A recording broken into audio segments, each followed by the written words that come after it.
welcome to Fish on Fridays. I'm Al McCauley, and I'm going to make the assumption that most of you who are watching this have seen, or maybe you even own, a St. Francis of Assisi statue that you might have out in your back patio or in a garden somewhere. This is absolutely ubiquitous. It's everywhere. When you go to a garden, especially if you're Catholic, you see these things. They're at churches, in church gardens, in flower beds and whatnot. And that's perfectly fine. But you can see in these statues, Francis with the birds hanging around on his shoulders or on his hands, and maybe a deer or a bunny at his feet. And it's all very serene and stuff. But, you know, what's interesting is Francis, while he is a patron saint of ecology, he is not the patron saint of gardeners. That distinction falls to a guy you've probably never heard of.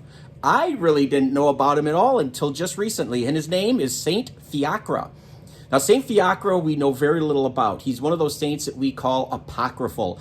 There's so little known about him historically, and in fact, in his case, what we know about him may refer to two or three other gentlemen that we've just over history kind of merged into one composite profile, if you will, of St. Fiacre.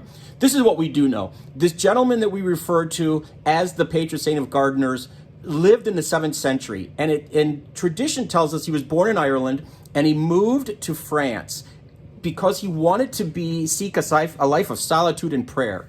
And he was given a little tract of land. It was really kind of it wasn't very well kept. And so he, over time, got rid of some briars and took out some trees, and he started planting a garden. And after he did that, he turned his little lean-to into a small little hut or a cell that he could live in. And then over time, he built a little place where he could pray, like a chapel of sorts, and he dedicated it to Mary, to the Blessed Virgin. And he further then made another little lean-to shack that was kind of like served as an inn or a hospice for people who were traveling by. But Fiacre was tending his garden all the time. He was always trying to make vegetables and flowers and all that kind of thing. And people who would come to him because they heard about him, they would seek his advice. They would ask for him for his blessing. They would ask him to settle disputes. And they would, more often than not, bring their sick to him, because it was said that sometimes when he prayed over them, miraculous healings would happen. And so he was this kind of guy. He was open, he was very hospitable, and he used the fruit of his own labor and from the earth, the vegetables, the fruits that he cultivated, to serve to travelers that would come to stay with him for whatever amount of period of time they stayed with him. That is why he is considered the patron saint of gardeners.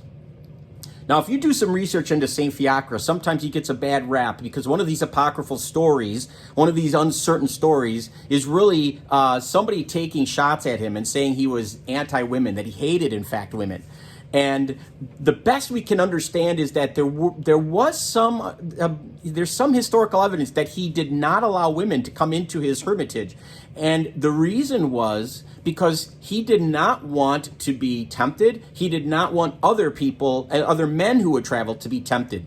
Typically in the 7th century, women wouldn't travel alone. They would travel in groups. Men, however, might travel alone. And so he took men in as opposed to women. So I don't want you to leave this episode thinking he was anti-woman, as much as he was just a person of his time, and he wanted to make sure that he was doing everything he could to live a life of simplicity, humility, and of virtue. What I hope you remember about this man is that he is the patron saint of gardeners. So if you, like my wife, who is a gardener, my wife Katie, has a huge vegetable garden and flowers all around the house, if you are somebody prone to having a green thumb, maybe you want to look into a little bit more St. Fiacre. And who knows, maybe you want to even find a statue of him to put in your garden, because they're out there. There are statues of St. Fiacre, and you can tell the difference between him and Francis, because Fiacre is the one holding the shovel. Francis has the birds and the flowers, or birds and the animals. Fiacre is the one who's going to have a shovel. That's the symbol that we associate with him as the patron saint of gardeners. Thanks for watching. I hope this has been helpful. If you know or love someone who's a gardener, boy, it'd be great if you'd share this information with them. I'm sure maybe they'd be entertained by it. But either way, we hope that you will continue to tune in every Friday for Fish on Fridays. Maybe subscribe to our YouTube channel, follow us on Facebook. But until next time, please be good to each other, and God bless.